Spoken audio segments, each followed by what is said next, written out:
네, 정치여담 여담. 오늘은 최영두 국민의힘 의원, 또 이소영 더불어민주당 의원과 함께합니다. 두 분 어서 오십시오. 네, 안녕하십니까. 안녕하세요.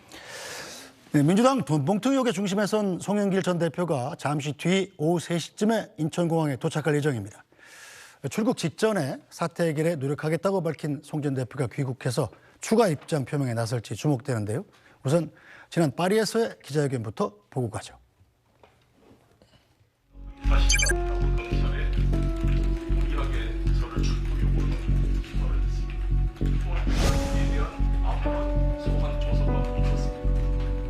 이번 사태는 2년 전 민주당 전당대회 송영길 캠프에서 발생한 사안으로 전적으로 저에게 책임이 있다고 생각합니다.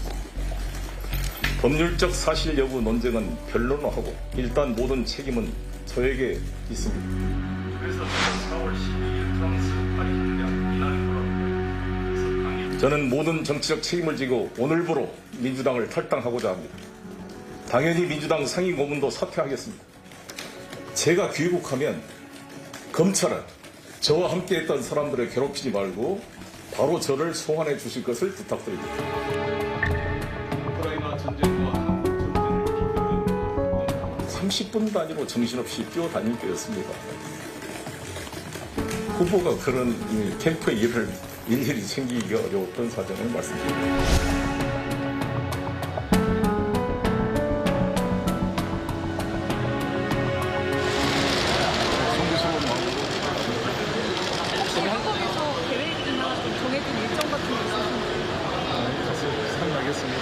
이재명 대표도 좀 만날 계획 있으신가요?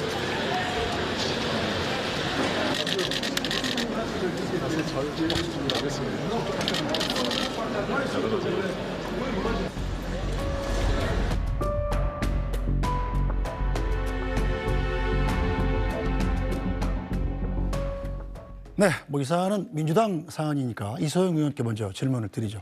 네. 자, 송영길 전 대표 즉시 귀국, 자진 탈당 이렇게 해법을 내놨고 그런데 여전히 돈봉투 사건에 대해서 자신은 모른다는 입장이거든요. 어떻게 보십니까? 이게 가능한 일일까요? 일단 현재까지 나온 것은 이제 조각조각 부분 녹취록하고 이제 송 전 대표 본인의 몰랐다라고 하는 이제 발언 정도이기 때문에 알았을 거냐 몰랐을 거냐 말씀드리기는 아직은 조심스러운 시점인 것 같긴 합니다.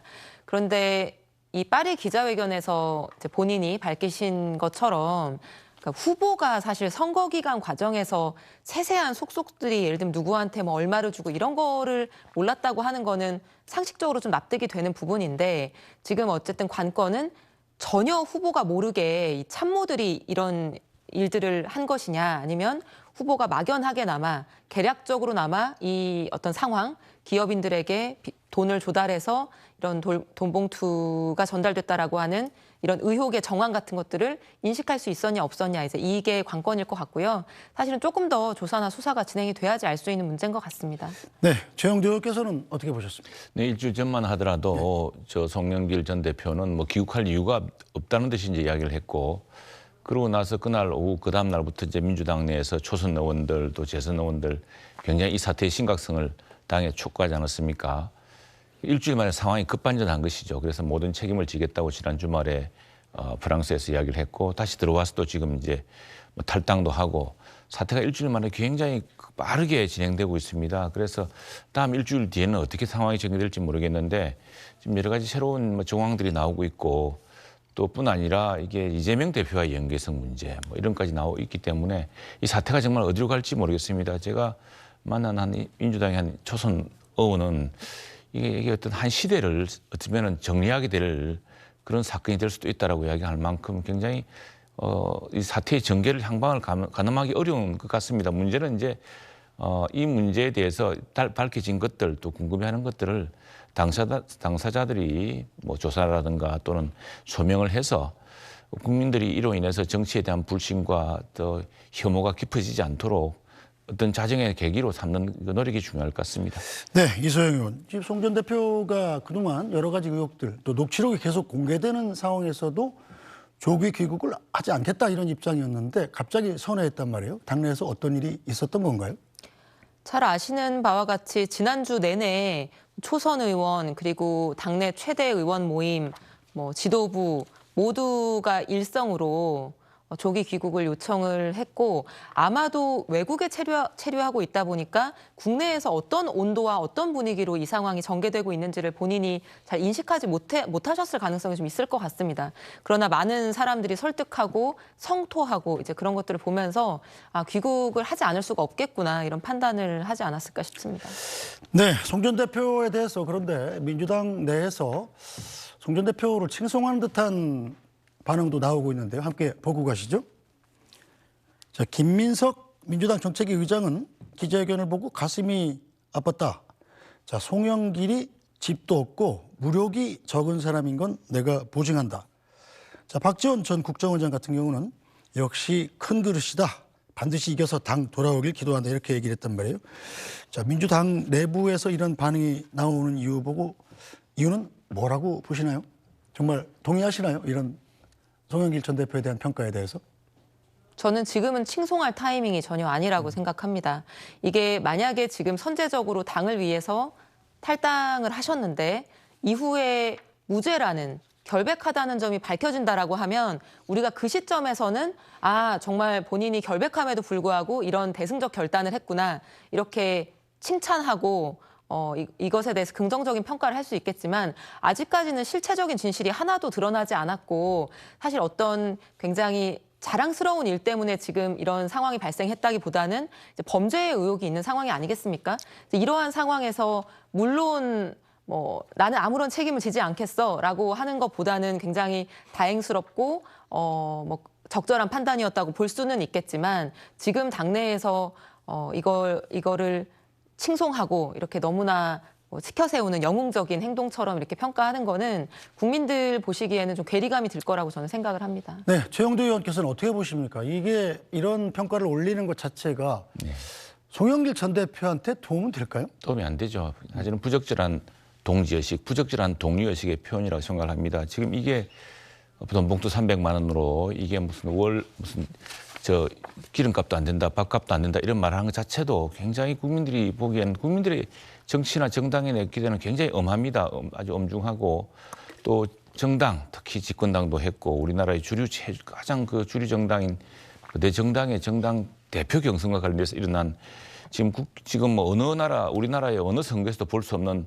이 돈봉투 사건인데 이 사건을 대하는 가벼운 태도가 아닌가 싶습니다. 굉장히 엄중한 사안이고 여기에 대해서는 특히 대부분의 이 말씀하신 분들이 주목받는 이유는 정당의 지도급 인사, 전직 지도급 인사였거나 현재도 지도급 인사이기 때문에 그런데 특히 그분들이 그렇게 말씀하실 경우에는 이 사안 자체가 지금 정당과 우리 정치에 대한 국민들의 따가운 비판을 받고 있는 그 상황을 제대로 인식하지 못하는 것 아닌가 싶습니다. 네, 이소영 의원. 지금 송영길 대표가 비행기 안에 있을 텐데 잠시 뒤면 이제 인천공항에 착륙을 할 겁니다. 네.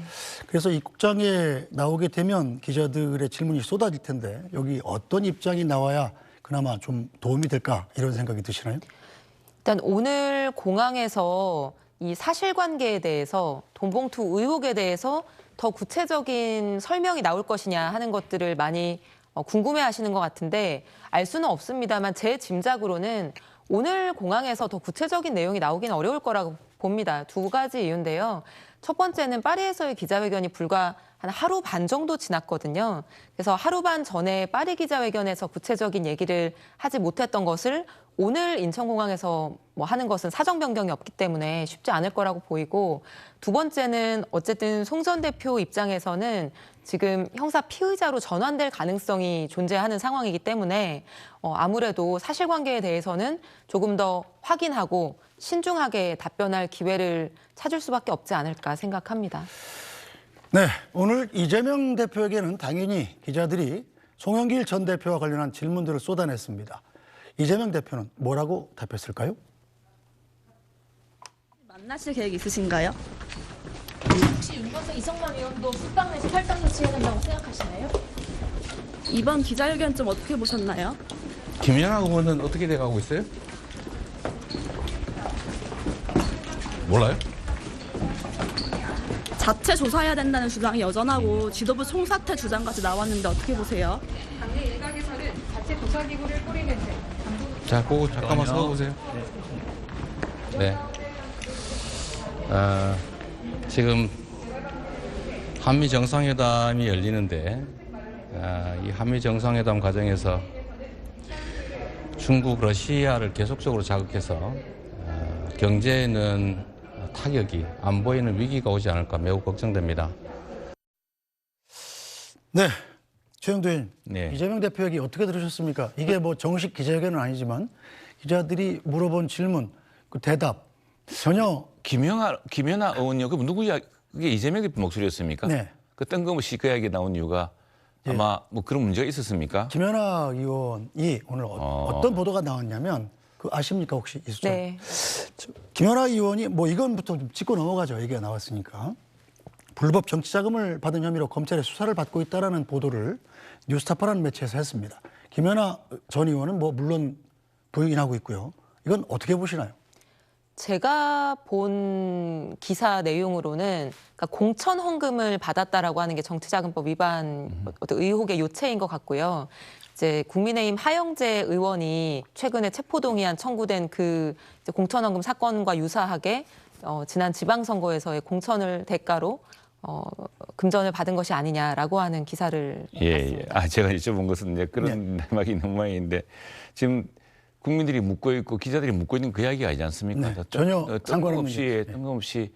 아니 그리고 지금 이제 민주당 당대표 경선을 둘러싸고 이런 문제가 불거지면은 여야 어느 정당이든 여야 누구든 이와 비슷한 일이 나오면은 국민들이 누구도 용납하지 않을 겁니다. 이제 거대한 어떤 그 참 쓰나미 같은 게 시작된 셈인데 그걸 잠깐 모면하려고 뜬금없이 터무니없는 엉터리 지금 갑작스레 이야기를 끄집어내는데만 그 태도도 진실하지 않다. 지금 이게 사람들이 이심송심 아니냐. 이재명 대표와 송영길 전 대표 간의 유착관계 이런 사태를 부른 거 아니냐. 이런 의혹이 많은 판에 누구나 그 중간 인물도 있고 그런 판에 그 좀 모르겠습니다. 다른 당 대표지만은 좀 진실하지 않다는 생각이 들고요. 또 하나 지금 여기서 이제 그걸 또 우리 정상회담을 이야기했는데 아무리 여야가 다투고 하지만 국경을 넘었으면은 정쟁을 멈춘다는 이야기가 있습니다. 지금 대통령이 오늘 이제 한미 정상회담을 떠나고 하면은 야당에서 물론 국내 정치에 대해서는 굉장히 비판할 게 많겠지만 지금 이 국익이 잘 국익을 위한 외교를 해주길 바란다는 선에서 적절하게 거쳐서 되는데 지금 이재명 대표가 지난 대선 때 무슨 이야기를 했습니까? 온 세계가 우크라이나를 침공한 푸틴을 비난할 때 이재명 후보는 젤렌스키가 잘못해서 푸틴이 침공했다고 해서 참 국제적인 망신을 탔던 인물입니다. 지금 똑같은 논리의 연장으로 우리 대통령의 해외 지금 정상 외교를 앞두고서 그걸 가지고서 정말 맥락에 맞지 않은 이야기를 하시는데 지금 무슨 우리 전통이 있는 민주당이 이 전직 당대표의 경선을 둘러싼 이런 또 모두 사건을 좀 슬기롭게 정말 자정의 계기로 삼아서 극복하시고 이 정쟁의 문제를 가지고서 정말 외교 안보, 우리나라의 명운이 걸리는 외교 안보의 문제에서는 좀 정중하게, 좀 신중하게 이야기를 했으면 좋겠습니다. 네, 이소영 의원은 자당 대표신데 어떻게 보시나요? 제가 좀 대변 내지는 좀 선회를 해보자면은 이 민주당 전당대회 관련한 의혹에 대해서 충실하게 소명하고 제대로 사과하고 반성해야 되는 것은 누구도 부인하기가 어려울 거고요. 근데 다만 오늘 이재명 대표께서 이 민생 외교 부분에 더 문제가 심각한 상황들이 많다 이렇게 말씀하시고 또 김연아 의원의 공천 헌금 문제에 대해서 얘기를 하신 거는 이게 첫 번째는 이게 언론의 시각이 너무나 좀 균형을 잃은 거 아니냐. 왜냐하면 지금 공천 헌금이라고 하는 것도 공직선거를 이제 둘러싼 굉장히 엄중한 사건인데도 불구하고 이런 문제에 대해서 큰 관심을 두지 않고 계속 이제 이 문제만 취재하는 것이 좀 균형을 잃었다라고 하는 걸 지적하고 싶었던 거라고 해석하고요. 두 번째는 사실은 국민들은 지금 여론조사를 보더라도 민주당에 대한 신뢰와 지지도 며칠 상간에 굉장히 하락하긴 했지만 그게 정부 여당의 지지율로 가지 않고 무당층이 계속 늘어나는 이유는 지금 민생의 위기 그리고 외교 문제에서 굉장히 엄중한 걱정과 우려를 하고 계시기 때문인데 국민들은 삶의 문제를 걱정하는데 언론은 계속 민주당 전당대회, 3년 전에 전당대회 얘기만 하고 있다라는 것을 좀 비판하는 취지가 아니었을까 저는 해석을 하고 최영도 의원님의 지적도 저는 수긍합니다. 네. 네, 김연아 의원 거는 바로 어제 나온 얘기고 또 김연아 의원이 현재까지는 가짜뉴스라고 주장하고 있는 사안이기 때문에 말 나온 김에 간단하게 설명을 하고 넘어갔고요. 그 사안에 대해서 계속 예. 토론이 불거질 경우에는 뭐 네, 네. 당연히 네. 자세하게 보도를 할 겁니다. 자, 최영두 의원께서는 어떻게 보십니까? 이 민주당 현재 지도부와 또 곧 도착하는 송영길 전 민주당 대표가 만날지 안 만날지 민주당 대변인은 뭐 계획이 없다 이렇게 얘기를 했단 말이에요. 만날 필요가 아무래도 있지 않을까요? 통화를 길게 했다고 하죠. 네. 저 이재명 대표랑 송영길 전 대표가 1시간인가요? 그 통화를 했다 그러고 거기에 대해서 잠깐 당사자들이 잠깐 이야기도 하고 했었죠. 그 지금으로서는 만나려고 하겠습니까? 이제 어쨌든 이 끊어야 될 그런 시점이기 때문에 그러나 정말 이 사태를 조기에 수습하고 정당에 대한 민주당 일이긴 합니다만 역시 어떤 경우는 불똥이 또 어떻게 튈지 모를 이런 사안에서 정치권 전체로 향한 이 문제를 가지고서 전직 당대표가 특히나 지금 여기 연계고리처럼 등장하는 또 인물이 있습니다. 네. 인물 문제뿐 아니라 이런 것에 대해서 책임지고 이 문제를 좀 근본적인 배법이랄까 자정의 노력을 보이는 모습이 필요하겠죠. 그것은 뭐 정상적으로 이 정당의 지금 처한 상황을 극복하고 여기에 대한 신뢰를 회복하기 위해서는 민주당 내에서 적절한 조치가 취해져야 되지 않겠습니까? 네, 이소영 의원께서는 어떻게 보시나요? 송영길 전 대표하고 현재 민주당 지도부가 좀 만나서 머리를 맞대고 좀 해결책을 찾아야 되는 건 아니냐 이런 의견도 있지 않습니까? 머리를 맞대고 해결책을 찾는다기보다는 어쨌든 만나서 본인의 설명과 얘기를 들어봐야 되겠죠. 왜냐하면 이제 공당의 지도부가 8시 뉴스만 매일 기다리고 있을 수는 없지 않겠습니까? 그래서 진상에 대한 파악이 필요하기 때문에 저는 만나야 된다고 생각합니다. 네, 민주당 자체 조사 여부를 놓고도 이 당내 의견이 분분한데요. 자, 서영교 민주당 최고위원 같은 경우는 자체 조사가 셀프 조치 비판에 내용 왜곡 가능성도 있어서 한계가 있을 수밖에 없다 이런 입장인데 이상민 의원 같은 경우는 자체 조사 없는 건 지도부의 리더십을 포기하는 것이다. 당대표나 지도부는 뭐하러 있나 뭐 이런 입장이란 말이에요. 자, 이소영 의원. 이소영 의원도 민주당 전체 의원 169명의 전수조사가 필요하다. 이런 입장을 냈었죠. 제가 169명에 대한 전수조사가 필요하다라는 말씀을 드리고 나니까 이게 우리가 조사권이 없는데 강제 수사권이 없는데 그게 무슨 실효성이 있겠냐 불가능하다 이렇게 말씀하시는 분들도 계신데요. 저는 너무 복잡하게 생각하시기 때문에 하시는 말씀이라고 생각을 합니다. 일단 자체 조사를 할 거냐 말 거냐 문제는 저는 둘 다 일리가 있는 주장이라고 생각합니다. 왜냐하면 조사권도 없고 부실하게 어떤 자체 조사 결과가 나오면은 그게 신뢰를 얻을 수 없는 거 아니냐 이 말씀도 일리는 있고요. 근데 저는 다만 자체 조사 필요하다고 생각하는 이유는 우리가 이게 당내 선거의 과정에서 누가 돈봉투를 살포한다더라라는 의혹이 제기됐으면 당의 선거관리위원회가 당연히 조사를 했을 거거든요. 근데 강제 수사권은 없죠. 그러나 그 캠프의 핵심 관계자를 비롯해서 많은 사람들을 불러서 진술조사라도 받을 거 아니겠어요? 이제 그런 차원에서 조사의 방법은 있다. 그리고 손 놓고 있는 것은 한가해 보이기 때문에 최대한의 어떤 노력을 하는 모습을 보여야 된다라는 말씀이고요. 그러면 자체 조사를 한다고 했을 때 누구를 조사할 것이냐, 범위를 어떻게 할 것이냐, 소위 말하는 언론에서 돌고 있는 그 몇 명의 명단, 찌라시만 놓고 그걸 조사의 범위로 한다는 게 말이 안 되지 않습니까? 왜냐하면 누가 만든지도 알 수 없는 근거 없는 명단을 가지고 조사한다는 것은 맞지 않기 때문에 그렇게 할 것이면 전수조사를 해야 된다고 말씀을 드린 거고요. 그럼 방법론의 문제죠. 어떻게 전수조사를 할 거냐. 저는 일단은 외부위원들로 구성된 조사단을 좀 빨리 만들고 그분들이 지금 문제되고 있는 송영길 캠프의 어떤 핵심 담당자 그리고 거기에 관여하고 함께 이제 선거운동을 하셨던 분들에 대해서는 이제 좀 면담 조사를 할 필요가 있다고 생각을 하고요. 나머지 분들에 대해서는 서면으로 응답 요청을 하는 방식으로 사실관계 진위를 파악하는 노력을 할 수 있다고 생각을 합니다. 그러면 그 결과에 대해서는 어떤 조치를 할 수 있을 거냐. 그래서 만약에 그 과정에서 자진 신고를 하시는 분들이 있다면은 저는 당내 조치에 있어서 충분히 선처할 근거가 생긴다고 생각을 합니다. 우리 형사 절차에서도 먼저 자백하거나 자진 신고하신 분들은 감경을 하지 않습니까? 그렇게 할 수 있을 거고요.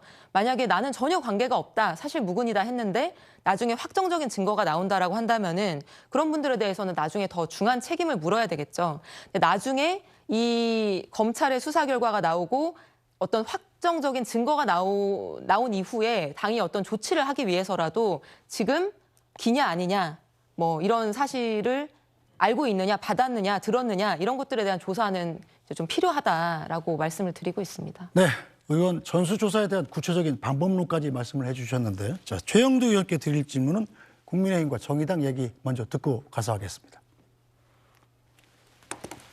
송영길 전 민주당 대표의 입장을 발표는 반성과 책임 빵점이었습니다.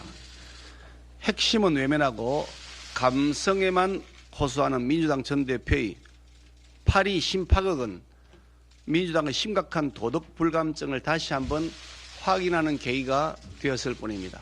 송 전 대표의 임시 탈당은 책임을 지는 자세가 전혀 아닙니다. 송 전 대표를 비롯하여 이재명 대표 등 비리 의혹의 중심에 있는 사람들의 책임 있는 자세를 촉구합니다. 탈당하겠다는 말을 빼고는 이번 사태에 대해 나는 몰랐다, 당당히 소명하겠다는 답변으로 책임 회피에 급급했습니다. 비리 의혹의 정점에 당대표가 있다는 것은 당의 근간을 뒤흔드는 중대 사태입니다. 그 상황의 심각성에 부합하는 전적인 책임과 도리를 보여주지 못했습니다. 이 정도 상황이면 민주당 스스로 존립 여부를 걸고 자정 대책을 내놓아야 합니다. 자, 최영두 의원님, 국민의힘도 정의당도 민주당의 이번 조치가 아주 충분하지 않다, 책임 있는 조치를 해야 된다라는 입장인데 어떤 조치가 필요할까요?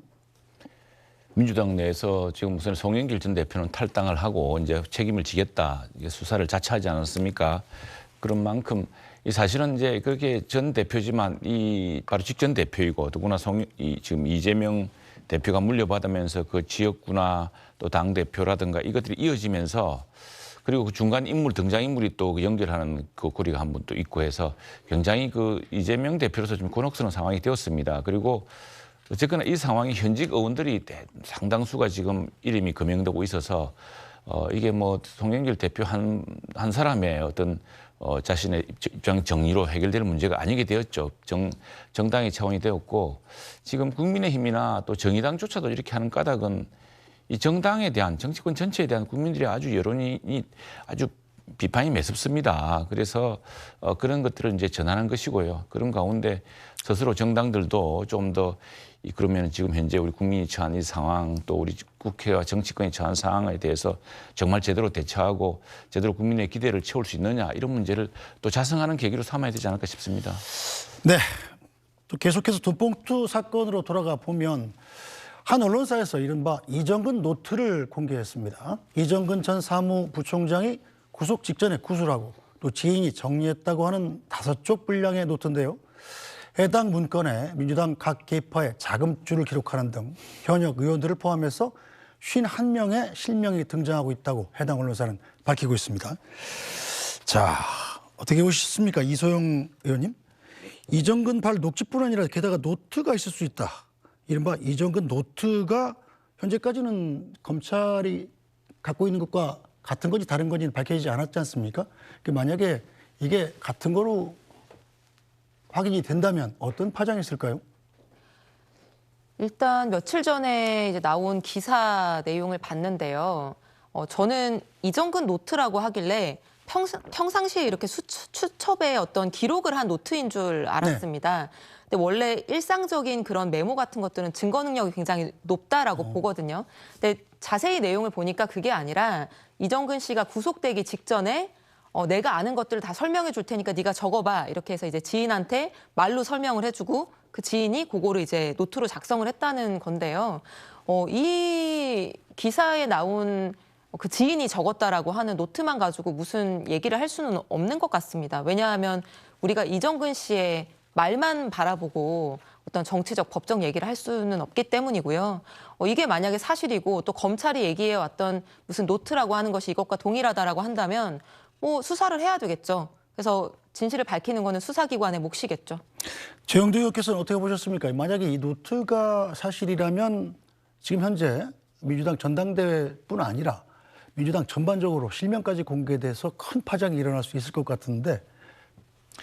네, 지금 뭐 우리 당도 정당들이 되게 그렇습니다만 이 비슷한 사람들끼리 모여있으니까 또 정당 아니겠습니까? 네. 붕우 정당이라고 하기도 하는데 특히 이제 민주당의 경우는 이제 그런 현상이 더욱 심하죠. 이 386, 586이라고 하는 그 세대적 특성도 있고 이제 그런 것들이 지금 저렇게 시시콜콜이 사실은 뭐 비밀 같은 것인데 저렇게 비밀이 저게 얼마나 신빙성이 있는 건지는 변론을 하고 저렇게 하나씩 비밀스러운 이야기들이 나온다는 것 자체는 어떻게 보자면 그동안 여러 인맥과 학연과 네. 또 같은 비슷한 시기의 시대적 경험을 통해서 결성돼 있던 한 정당의 중심 네트워크가 지금 그대로 드러나면서 만일 저기에서 좀 저 노트뿐 아니라 나는 그 이정건이란 저분이 3만 개인가를 녹음을 파일을 두고 있다는 것 자체도 놀라운 일이거든요. 몇 년 동안의 통화 녹음을 그냥 다 갖고 있는 거죠. 예. 이게 지난번에 드루킹 사건 때도 네. 그 지운다고 지웠는데 상대방은 다 그걸 증거처럼 나중에 협박용이든 보험용으로 쓰려고 캡처해놨던 것들이 드러나서 이제 검찰 수사에 단서가 되고 유죄의 증거가 되지 않았습니까? 그런 것처럼 지금 저게 우리 정치의 어떤 그 인적인 어떤 그런 연계랄까 또 그렇게 형성되어왔던 정치적 문화랄까를 지금 뒤흔들 수 있는 그런 사건까지 나가지 않을까 그런 생각도 듭니다. 실제로 그런 지적을 하는 민주당의 신진 의원들이 계시고 해서 그런 것들이 충분히 밝혀지지 않은 채 쓸데없는 의혹으로만 번져서 정치적 불신, 한 정당에 대한 불신과 또 정치권 전체에 대한 불신과 혐오로 이어지지 않도록 제대로 성명될 건 성명되고 밝힐 건 밝혀져서 또 스스로 물러나거나 책임질 건 책임져서 이 문제를 하나의 쇄신의 고리로 삼아야 될 것 같습니다. 네, 어쨌든 이 문건은 아직 진위 여부가 확실하게 밝혀지지 않았기 때문에 문건이 사실인지 여부는 좀 더 지켜봐야 될 일일 것 같고요. 자, 송영길 전 민주당 대표가 귀국 전에 프랑스 기자회견에서 자신을 즉시 소환해달라고 검찰에 직접 요청했는데 검찰 입장은 좀 다릅니다. 사법 절차 밖에서 진행한 송영길 전 대표 기자회견을 수사기관이 평가하는 건 부적절하다. 그건 맞는 것 같고요. 자, 수사는 기존 일정대로 단계적으로 진행할 것이다 이렇게 말을 했습니다. 자, 법조계 일각에선 지금 송영길 전 대표가 소환할 때까지 한 달 넘게 걸릴 수도 있다 이렇게 보는 시선이 있죠. 저도 한 3, 4주 정도는 최소한 걸리지 않을까 생각을 하는데요. 이게 야당 대표까지 했던 어떻게 보면 거물 정치인이기 때문에 소환을 해서 아무런 근거 자료가 없이 막연한 질문을 던지기는 어려울 거고요. 주변인 조사나 기초조사 같은 것들이 완료되고 나서 최종적으로 이것만 물어보면 사실관계가 확정된다 이렇게 추린 이후에 소환을 할 가능성이 높습니다. 그렇게 본다라고 한다면은 그래도 몇 주 정도는 걸린다고 봐야죠. 네, 이런 가운데 민주당 전당대회 돈봉투 사건의 핵심 인물 강래구 전 한국수자원공사 상임감사의 영장이 기각됐죠. 자, 법원은 강래구 씨가 직접 증거인멸을 시도하거나 다른 관련자들에게 허위사실을 진술하도록 회유했다고 단정하기 어렵다. 이렇게 영장 기각 이유를 밝혔는데 자, 첫 구속영장 청구하셨습니까? 이 사건에 대한. 이게 처음 기각이 됐다는 것이 앞으로 검찰 수사가 좀 잘 풀릴 것 같지는 않다. 뭐 이런 징조로 봐도 되는 건가요?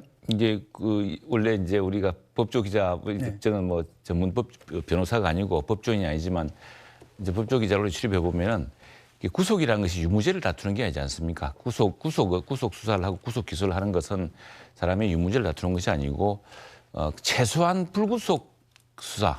그러니까 재판으로 유죄가 확정되기 전까지는 방어권을 행사할 수 있도록 해주는 것이 원칙입니다. 그래서 그걸 가지고서 검찰 수사에 제동이 걸렸다거나 이렇게 보는 건 성급한 것 같고요. 법원의 구속영장 기각 사유를 보더라도 지금 이미 주요 혐의 증거는 일정 부분 수집되어 있기 때문에 불구속 상태라고 하더라도 이 기소를 하거나 이게 큰 문제가 없어 보인다. 그리고 이 증거 인멸을 시도했다거나 또는 도주할 일도 없을 것이고 그래서 피고인의 방어권을 보장해 주신 옳다는 아주 원론적인 이야기입니다. 이것이 나는 과도한 의미 부여는 힘들 것 같고요. 만약 검찰 입장에서는 사람을 붙들고 놓고 있으면은 보다 심리적 압박 효과는 거둘 수 있겠지만 그러나 이미 법원이 밝혔듯이 주요 혐의 증거는 전부 수집되어 있다는 점 그렇기 때문에 다른 보강 수사를 통해서 검찰이 이제 입증을 해야겠죠. 네, 이소영 의원은 어떻게 보십니까? 강래구 상임감사의 구속영장 기각이 적절한 법원의 판단이었다 이렇게 보이시나요? 기각의 적절성은 이제 사건 기록을 보지 못한 사람으로서 뭐라 말씀드리기는 어려운 거고요. 근데 다만 최근에 정치적인 사건에서 이제 법원이 검찰의 구속영장 청구를 기각한 사건들이 몇 개 있지 않습니까? 뭐 하영재 의원 같은 경우에 그런 경우고요. 여기에서 우리가 얘기할 수 있는 거는 대한민국 검찰이 정말 요즘 들어 더더욱 이 구속영장 청구를 조금은 남발하는 경향이 좀 있습니다. 그래서 이 강내구 씨 같은 경우에도 기사를 보면 이제 소환을 할 때마다 그 소환에 다 응했었고 웬만한 증거들은 다 녹취 파일로 지금 확보가 되어 있는 상태인 상황이니까 불구속 수사가 원칙이라고 볼 수 있죠. 네, 검찰이 구속영장 청구를 남발하는 경향이 있다. 네, 이 논란 여기까지 정리하고